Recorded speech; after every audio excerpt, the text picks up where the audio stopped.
Fala aí, seus platinados, como é que estamos? Só de boa? Cara, se liguem no carrinho de hoje, 83, montadinho Veb aí, de muito bom gosto. É um carro que tem poucos acessórios, mas os acessórios que tem fazem dele um carro muito bonito. Vocês estão vendo no fundo ali aquele 76 marrom savana, já tem vídeo dele aqui no canal, vou deixar o card aqui pra vocês. E esse branquinho aqui é do mesmo dono, do Gustavo. Então se liguem, se inscrevam no canal, ativa esse sininho e deixa seu like. Tamo junto, é nóis!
Fala, Greguinho! E aí, cara? Beleza, mano? Nós de volta aí.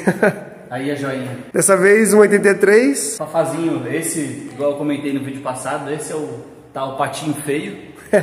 Ele tava em São Paulo lá, guardadinho quieto, e agora tá cá pra Minas. Foi passar o carnaval lá, trouxe o carrinho. Fui visitar meus pais, até então aqui eu não tinha espaço na garagem pra deixar esse carro. E aí fui passar o carnaval lá no interior de São Paulo e acabei trazendo o carro. E tá aí, começar a cuidar dele de novo, dar uma levantadinha no carro, curtir. Agora a garagem tá completa de novo. Graças a Deus. O irmãozinho dele tava sentindo falta. O setentinha tá ali, agora o oitentinha. E aqui, mesma pegadinha, né? Montadinho em Veb, acessório de época. Exatamente. Esse carro aí tá na pegada anos 80, né? Que a turma fala. Não era o projeto desse carro. Ele surgiu de um acaso, assim. Esse carro é o meu primeiro carro. Quando tive a oportunidade de comprar meu primeiro carrinho, eu queria um Fusca.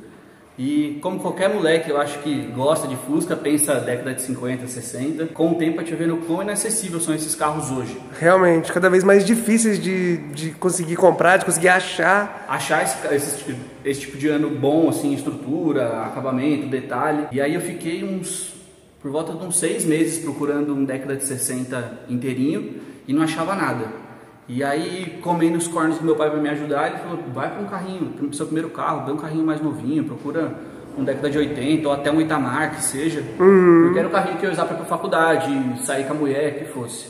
E aí eu achei esse carro em Jundiaí, não tava nesse estilo, ele era alto. Com o tempo, procurando, achei esse carrinho, fui lá ver, calhou de acabar comprando ele. E o projeto até então era tentar procurar as peças gringas que fosse, aquela coisa toda. E aí o estalo inicial para cair no Velha Escola é que esse carro veio com jogo de roda de SP2 original. Ele já veio pendendo pro lado da Velha Escola. Exatamente, ele veio já com um pezinho na Velha Escola. Eu bati o olho assim, eu achei que era roda de Brasília, não conhecia. Vi que era um joguinho de SP2 datado. Nossa, que chique, hein, cara? E eu falei, vai ficar assim. Aí baixei o carro, rodei um tempo com as rodinhas SP2. E aí nisso meu pai comentou, ele falou, o que você tá querendo trocar de roda? Na época... O que tinha era isso aí. Quem não tinha dinheiro para colocar as rodas de liga, procurava um jogo de Brasília, um jogo de SP2, sobrearo, o que fosse. E aí eu comecei a pesquisar mais sobre o Velha Escola na década de 80, né? Porque a gente conhece muito a década de 70, assim... finalzinho da década de 60, né? Aí pega a década de 70 com as rodas Aro 13. Exatamente. E aí depois no final da década de 70 começa a aparecer as rodas 14, né? Correto. E aí comecei a estudar mais assim, e nisso, essa época assim, a década de 80, meu pai fala que foi o tempo de ouro, foi a época que ele era moleque, então eu tinha toda a fonte inesgotável do que podia se montar tudo ali. De informação que você precisasse, né? E aí ele começou a comentar comigo o que o pessoal fazia com esses carrinhos na época.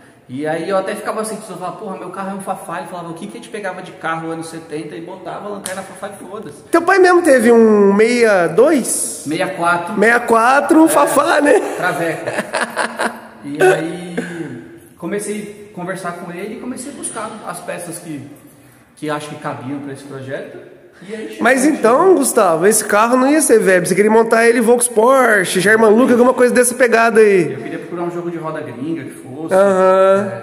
A pegada é que a turma montava em Fafá em geral. A maioria dos Fafás são montados assim, né? Geralmente roda Porsche 17. Então o projeto era aquele, porque o sonho da década de 60 tinha morrido. Eu falei, agora eu vou ter que ir. Mas aí, sugando ali do velho, ele foi me contando um pouco das histórias dele. E eu falei, não, vou tentar montar um carrinho igual eu montava ali, que até então, isso era 2019 para 20. Não vou falar de pioneirismo em nada. Mas na internet em geral se via muito pouco, assim.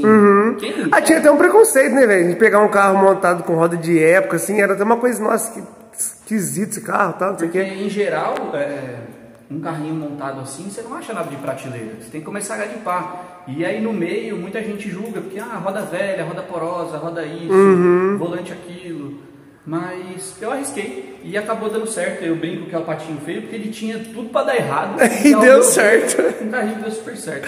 Eu brinco com você aí nos grupos, né, a gente conversando no WhatsApp, que esse carro aqui juntou duas coisas negativas e deu positivo, né? É uma roda que não é a mais bonita. Nunca.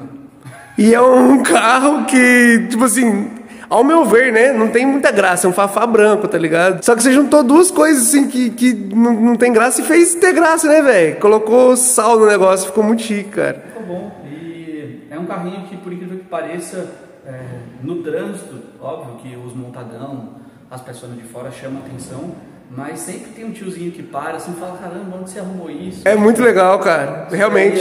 Quando eu era moleque eu vi, era meu sonho ter. Então, sei lá, é gratificante ver que você conseguiu pegar um recorte da história. Óbvio que não é um carro montado na época. Não é um remanescente, né, mas... É um tributo ao que você viu na época, mas que quem bate o olho assim estranha e fala, caramba, tipo, quando eu era moleque eu lembrava de um carrinho assim e tudo mais. Eu acho muito louca essa montagem. Vamos falar dela? De pneus, rodas, suspensão? Vamos. Então, como eu comentei com vocês, esse carro de primeira instância ele estava com um jogo de SP2, tala 5,5, e aí rodei com o carro 1 ano mais ou menos assim, e aí comecei a frequentar os grupinhos dos velhos escola, comecei a conhecer a turma, e aí caí no sonho da Aro 13 de novo, né? Eu falei, eu preciso ter um Aro 13. Verbe Aro 13! É isso. E aí eu achei um jogo de trevo. Aro 13, 2 talas, era 8 e 6 o jogo. Nossa, jogo raríssimo. Era um absurdo. Fui buscar esse jogo de roda em Campinas. Cheguei e montei no carro, não deu certo. Fui pra fora. O Fafá também tem uma característica dele que atrapalha colocar a roda com tala, muita tala e offset agressivo. É que o paralama traseiro dele é um pouquinho mais fechado que os demais Fuscas, né? Ele tem essa curva aqui, uma protuberancia um pouco mais alta e essa parte aqui mais pra dentro. E então, realmente limita muito o uso de roda aí, né, cara? Exatamente. Depois eu vou até te mandar uma foto, você coloca lá, pro pessoal ver o quão feio ficou esse carro. E aí eu falei, preciso procurar outro jogo de roda. Era a roda certa no carro errado. Né, exatamente. Mano? E aí acabei me desfazendo das rodas, guardei as SP2, montei de volta. E aí eu falei, não, quero procurar um joguinho de roda de liga. E não achava nada 14 interessante, assim. O marrom tem as rodas Ferrari, que já tá difícil de achar, não achava nada. Eu queria um joguinho de roda de liga. E aí apareceu esse jogo de roda, tava reformadinho, bonitinho. Eu falei, vou arriscar. E aí comprei barato, porque em geral essas rodas não tem muito valor no mercado. Sim, assim. Mesmo agora com essa coisa de Veb em alta, elas ganharam um pouco de valor, mas não tanto também, né? Em geral, assim, a turma não bate muito santo com essas rodas. E meu pai conta que nem na época, assim, era a roda mais desejada. Mas por ser uma rodinha de época, eu arrisquei e comprei esse jogo de roda. São as cruzes de malta da Escorro, né? Tá montadinho nos Pirellinho, acho que é P7 ou P1, mas é um joguinho moderno, pneuzinho bom, confiável e medida grande para andar no conforto, porque a intenção dele nunca foi ser baixudo, nada do tipo, por ser meu carro do dia a dia. Acabou chegando nisso daí. Então, legal demais. Ele conta com um 8570 atrás e um 7570 na dianteira. Montagem muito bonita, cara. A escolha perfeita da medida dos pneus. E tala de roda? O que ele tem, mano? É tala 6 full. As 4 são 6, E o que é interessante desse pneu é que você olha as fotos antigas, sei lá, pelo menos eu particularmente acho os pneus modernos muito feios, muita pinta, muita coisa. E o desenho desse pneu é muito interessante porque ele tem a banda lisa, É um pneu mais balão, lembra Sim. bastante os pneus mais antigos, né? Aquele pneu muito reto. Antigamente o cara não tinha muita opção de pneu e tal, aí o cara tinha que partir pro pneu 14, aí queria montar, botava o pneu de Opala, né, enfim. Aí queria pôr um pneu aro 13, aí pegava o pneu de Monza, e aí assim ia, né? Sim. Então realmente ficavam os pneus bem balão no Fusca, né, mano? E aí acabou que esse pneu moderno casou um pouco com a estética que eu usava na época. Ficou um carrinho super confortável. Legal. De suspensão, Greginho, o que ele tem aqui na dianteira? Esse carro, ele, mesma coisa do marrom ali, é o que tinha na velha escola ali. Eu não tenho nada de preparação de manga. Nada de torre deslocada, nada de quadro encurtado. O quadro original, a única coisa que ele conta é catraca dupla, zerada as duas, anda apoiado nos pneus. E amortecedor de Chevette, que é o pessoal... É a receitinha mesmo da época. Traseira só o facão mesmo original regulado. Uma regulagemzinha bem casual. Assim. Coisinha só pra quebrar aquela alturona, né? Só pra tirar aquele vão enorme. Ele ainda tem um vãozinho ali. Mas não tem nada demais não. Carrinho que tá muito bom. Assim. E além disso ele tem mais acessórios de época que a gente vê aqui, né? A antena, né? Que é um acessório de época, essa antena que é... Como que eu posso falar? Dobrável, né? Uma anteninha articulada. É, articulada, isso. Meu pai conta que na época, ainda mais nos anos 80, início dos anos 90, o charme era quem tinha grana mesmo que era boy, era as anteninhas automáticas ali, subir e descer. Porque já não era mais tão legal aquela antenona de pescar pro alto. E quem não tinha tanta grana assim, partia para essa antena, porque você conseguia deixar ela mais grudadinha no carro, assim. Sim. Uma disposição mais esportiva pra época. E uma anteninha que achei e ficou. No Mercado Livre hoje você acha, em geral, diversas dessas reprodução, né? Mas eu consegui achar... Essa é uma de época mesmo, né? Consegui achar essa anteninha usada e não tem. Legal. O retrovisor de BM também é uma coisa que eu acho que deixa assim... Nossa, deixa assim a cara do carro de pista, né, velho? Porque ele tira o retrovisor aqui da frente e vai lá pro cajado do quebra-vento. E eu acho que dá assim um tom de rachador, né, mano? Então eu acho legal. Naquela época, né, que meu pai conta, importação fechada, um monte de coisa, começou a chegar um pouco dos carros de fora, quando começou a abrir a movimentação no Brasil. Então a turma queria peça do que tinha dos carros de luxo, né? Então muita gente partia para esses retrovisores BMW. Nesse caso aqui são réplicas. Se a gente reparar aqui, poucas pessoas sabem, essas réplicas são furadas.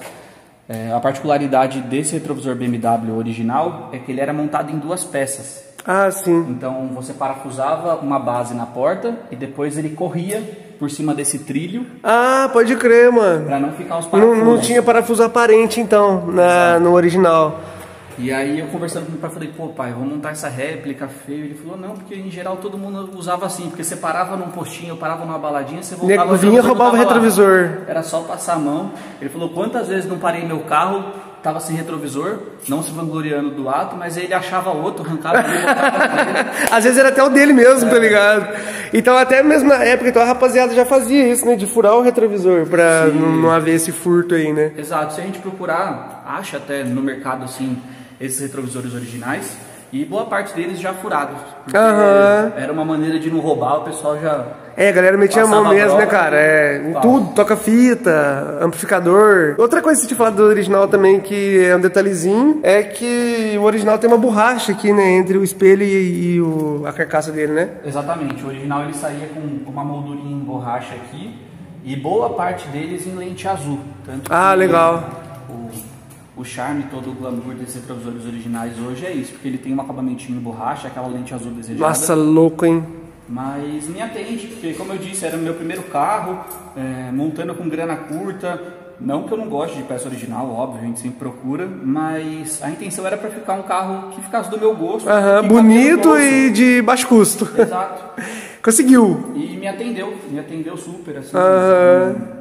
Pra mim não desabona em nada, óbvio que o retrovisor original é original, mas pra mim não desabona no estilo, foi muito bem montado, na posição certa, que poucas pessoas conseguem ainda acertar. Tem isso também, né? A questão da posição, senão ele fica chorão, né? Ele fica pra baixo, assim, fica tem gente que ainda monta aqui na frente.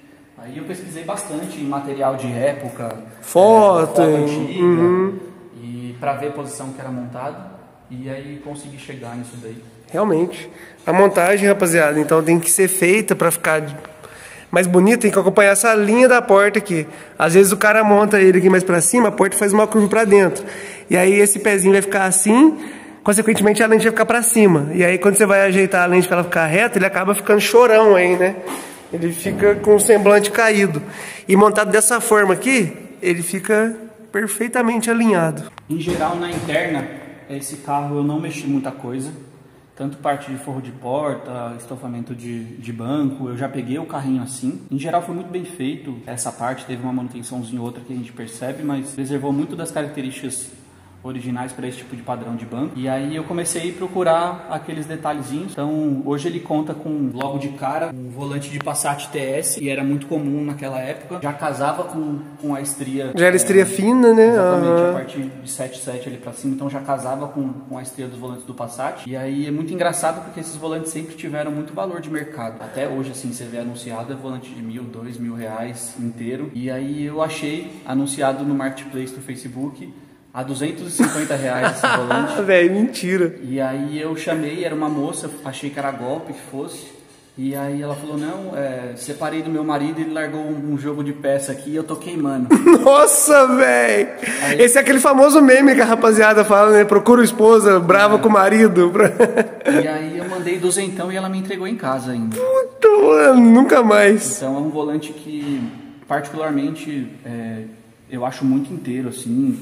O volante não tem folga, não desgaste muito pouco. Os botões, se a gente reparar aqui, não sei se vai dar pra ver, boa parte desses botões aqui, ele tem um ressaltinho aqui, esses botões ficam lisos. Então consegui achar com esses botõezinhos inteiros, todos funcionando. Essa capinha de centro que difere dos Gol GT, né? Realmente é um volante muito zero, cara. Um volantinho esse volante, o formato, o desenho, a posição dos botões, é igualzinho do Gol GT, né? Mas é um detalhezinho ou outro, só que muda, né? Exatamente. Em geral, assim, a Volkswagen sempre foi uma salada de fruta. Então a gente acha Gol GT com esse volante e tudo mais, mas de particularidade que as pessoas afirmam é que o emblema ali do centro, muita gente acha que aqui é a buzina, né? Mas não, são 4 buzinas. Esse emblema aqui central no Gol GT, ele saía com o símbolo VW. A gente consegue enxergar alguns Gols com esse ressalto pintado em vermelho. Então eu afirmo que esse volante era de um TS mesmo. Por causa desses detalhes, né? Desse detalhe. Show de bola. Outra coisa legal que você tem aqui, que também veio de Passat, né? São os marcadores ali de voltagem e vácuo do carburador, né? Esses relógios também foram achados. Eu, conversando com meu pai, ele conta que o desejo da turma era tentar procurar um carro mais legal para equipar o Fusca. E a turma desejava muito os relógios do Passat TS, dos mais antigos, né? Muita gente nos Fuscas antigos montavam aqui e tudo mais. E aí eu procurando relógio de Passat, achei esse par novo. E a particularidade é que esses relógios saíam nos Passats GTS 83 e 84. Casou justamente com o ano do Fusca. É um trio, faltava um marcador de horas, mas por ser um achado assim em questão de preço e qualidade, eu acabei pegando e escolhi montar, né, nessa parte inferior aqui do carro. Então eu busquei um suportezinho que coubesse os relógios 52mm e montei eles ali embaixo. Então tem o marcador para bateria e o vácuo. E para fechar a parte de marcadores, esse carro já veio aqui com um RPM réplica do Zitamar. Né? Então eu acho que a parte de conjunto de relógio, essas coisas, fechou para mim no carro aí. Nem sinto falta do relógio de horas. Você tá muito bem servido aqui, cara. Sim. Controla então aqui a rotação, aqui a voltagem da bateria e o vácuo do carburador, né? Além de ter esse volante maravilhoso, cara. Muito massa, mano. E aí, pra fechar a parte interna do carro em questão de acessório, ele conta com um Boschinho Los Angeles 2, que também saiu em alguns Passats. A parte interna dele, em geral, tem muito Passat. É praticamente um Passat. E tudo funcionando direitinho, rádio. Ele tem uma montagem de um 6x9 ali atrás, que atende bem a acústica do chiqueirinho. Nossa, ajuda muito, né? A acústica do Fusca. E é isso. E, por fim, esse carro, como eu disse, a intenção não era montar ele um velho escola, tanto da minha parte nem do ex-dono. Então eu peguei esse carro já com uma alavanca AMP, aquela AMP Trigger. E acabou ficando porque é uma alavanca muito bem acabada, ajuda bastante a a andar com o Fusquinha. E pra mim não desabona no sentido de, você purista ao ponto de tem que serrar a alavanca, igual a turma fala. Pra mim tá ótimo. E eu acho que de parte interna é isso, o carrinho não conta com nada demais, o menos é mais mesmo assim, do que eu procurava pro carro. E tá aí. Cara, eu acho muito legal a montagem da interna desse carro, porque ele usa tudo Volkswagen, né? Volante Volkswagen, os relógios Volkswagen, o rádio que saía em alguns Passats, conta-giro Volkswagen. Outra coisa legal que a gente vê nesse carro são os adesivos, né, cara? Também arremetem a coisas de época, né? Como eu comentei com você, foi um acaso, parece que esse carro ele pedia para ser montado desse jeito, desde as rodas que fosse. O ex-dono já tinha colocado uma série de adesivos e eu acabei deixando. Então ele conta aqui com um adesivinho Motolita, que era muito desejado na época, pensar nos carros de fora, volantinho esportivo, todo mundo que queria correr ali nas pistas pensava em volantes Motolita. Então ele contém um adesivinho Motolita. Aqui tem uma alusão ao Senna, né? Ao capacete dele, né? Exato. Aí aqui para trás tem uma reprodução do adesivinho Puma Kit, que na época acho que poucas pessoas sabem, mas a Puma, além de fabricar os carros, ela fabricava kits de preparação para os motores a ar. A Puma, antes mesmo da Volkswagen fazer, a Puma fez motor a ar com dupla carburação, né? Sim, então era muito comum quem queria dar uma apimentada ali no seu Fusquinha, tinha um catálogo imenso de... Nossa, tinha comando, tinha virabrequim cursado, Exato. Dupla carburação. O que você quisesse, tinha ali, tanto que meu pai teve um outro 76 vermelho, e ele conta que quem queria andar muito tinha que usar o comando P4 da Puma, que era graduação levadíssima, todo mundo desejava, e esse carro conta com um adesivinho Puma Kit aqui. Ô, Grandinho, e de mecânica, o que a gente encontra nesse carro, mano? Esse carro, preparação quase nenhuma, em geral eu vou dizer que nenhuma. Ele tem um motor 1600 antigo. Originalmente aqui ele já conta com cabeçote e entrada dupla, mas eu peguei esse carro já com carburação simples. E como era meu carro do dia a dia, eu mal sabia mexer com mecânica, então eu já bati a cabeça com carburação simples, girar com dupla. Então ele acabou ficando com a carburação dupla. Com a simples? Com a simples, desculpa. Esse carro tem um comando das Kombi álcool, que o pessoal fala tanto, não senti muita diferença. É mesmo? O ex-dono já tinha montado esse comando e acabou ficando, então é um carrinho em geral assim, não tem nada demais, é o carrinho pro dia a dia. E acho que é isso, ele tem um escapamento capetinha, diferente do marrom que é o 4 em 2 direto. Que ele tem um 4 em 2 direto, vocês escutaram o ronco no outro vídeo aí. Esse daqui tem um 4 em 2 com a silencioso ali embaixo, silencioso. Esse aqui é mais civilizado. Esse é um carrinho que ele não vai chamar a atenção por conta do motor, do ronco, dos detalhezinhos dele. Esse carro chama atenção por conta da simplicidade dele, eu acho. Sim. Que é só o joguinho de roda e tal, uma alturinha só pra quebrar aquele negócio do Fusca muito alto. Eu acho legal demais isso. E aqui na capela do motor também tem o adesivinho Puma Kit, né? E uma coisa que vale ressaltar, quando o carro tinha Puma Kit, ele tinha as latas do motor pintadas de prata, né? Exatamente. As latas não eram da cor preta, eram prata. E que, pra mim, se conseguir estender mais um tempo desse carrinho comigo, é a intenção organizar essa parte de fio que tá aqui, pintar as capelas de prata e subir uma carburação dupla que agora tá simples. Hoje, já entendendo mais, eu arranco essa simples aí, subo uma... Numa tarde faz a conversão. Exato. E aí vai ficar um tributo até melhor ao que seria para ela. Realmente, mesmo não tendo assim, a preparação interna do motor de um Puma, pelo menos a estética fica, né? Sim. A capela prata, dupla carburação. Se o pessoal quiser pensar ou ver isso daí, o Aleixo mesmo, a Brasília dele lá, ele conta com isso, ele pintou a capela de verdade. prata lá. Tem os adesivos, tem os né? adesivos, tem as duplinhas e... Por mais, como você disse, que não tem a preparação interna de um Puma, você abre ali o cofre a estética chama atenção. A de um Puma. Exato. E esse carro, cara, tem muito detalhezinho que remete à época, né, Gustavo? Exatamente, que é engraçado, na época esse carro seria o carro do Playboy dos anos 80, o rachador, gostava de chamar atenção. E era muito comum usar a placa traseira levantada para o alto e a da frente? E a da frente escondido ali embaixo. Muita gente fabricava suporte para conseguir manter a placa. Aqui foi só dobrou mesmo. Só puxar para cima, fazer uma graça. Mas é engraçado, uma besteira, mas que você procura nos registros de época. Você sempre vai ver um carrinho com a placa levantada, né? Exatamente. E a dianteira socada para baixo do para-choque. Outra coisa legal também é sobre a iluminação dele, que também na época muito se fazia, né? É a luz de neblina ou de freio auxiliar, né? Conhecido como paquerinha, né? Também era uma coisa que se fazia na época. Esse carro, de primeira instância, eu tinha montado na luz de freio, né? Só que o pessoal acha que no trânsito não tem muito cuidado com o vovozinho, assim. Não. Então hoje ela fica direta, é pra incomodar. Aqui, ó, tô aqui. Exato. Então não fica mais naquele acende e apaga. Então na hora que eu acendo a meia luz, já liga os milhas, já liga o neblina. Tá certo. Eu ia falar dos milhas também. É uma coisa também que é muito marcante na época, né, Gustavo? Sim. Diversas montagens de iluminação para Fusca, mas eu creio que para essa janela de tempo aí dos anos 80, o mais comum eram os milhas retangulares embaixo. Então, diversas empresas atendiam com milhas, tanto CBR, Rossi, Carello. Eu acabei arrumando umas réplicas. Esse carro, durante um tempo, eu andava com réplicas do CBR Serra 2. Por mau uso mesmo, acabei pegando, trincou.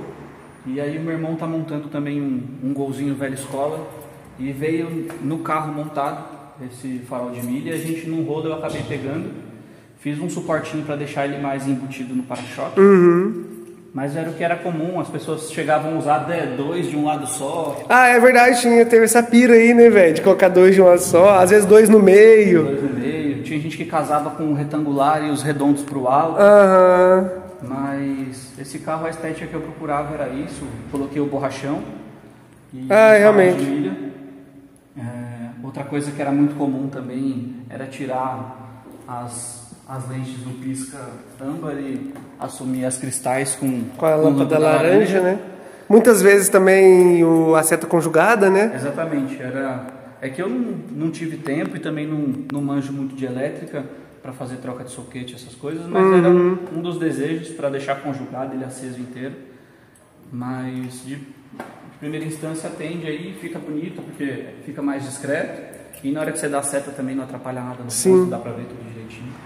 Eu acho louca demais essa montagem do milha quadrada embaixo. Eu já pensei várias vezes em fazer no flanela, cara. Mas eu sempre desisto pensando que ele pode pegar no chão, quebrar, não sei o quê. Só que os caras, vocês têm artimanhas, né, mano? Pra montar o milha mais pra trás, né? Faz um suportezinho ali, ó, deslocadinho. Aí deixa o milha chega mais pra trás e mais pra cima. A gente pode ver que ele tem essa curva aqui, ó, né? Pra poder realmente livrar ele do chão. Exato, não tem muito segredo. Esse daí foi feito com tampa de panela de pressão. Peguei uma panela velha lá da minha mãe. E é só fazer uma espécie de um Szinho assim. Então em cima a gente fabricou um oblongo para conseguir correr ele ali. E a parte de baixo fica fixado no para-choque ali e pronto. E aí ele consegue livrar um pouco a milha de baixo. Ele fica mais embutido no para-choque. Esteticamente fica mais interessante. Eu acho que é isso na parte de dianteira do carro. Não tem muita firula, não. Então agradecer aqui o Greguinho, valeu, mano. Obrigado. É nóis, tamo junto. Até a próxima. Obrigado mais uma vez aí, disponibilizar mais um carro pra gente gravar. É isso. Valeu, rapaziada. Se inscreva no canal, ative o sininho e deixe seu like. Tamo junto, é nóis.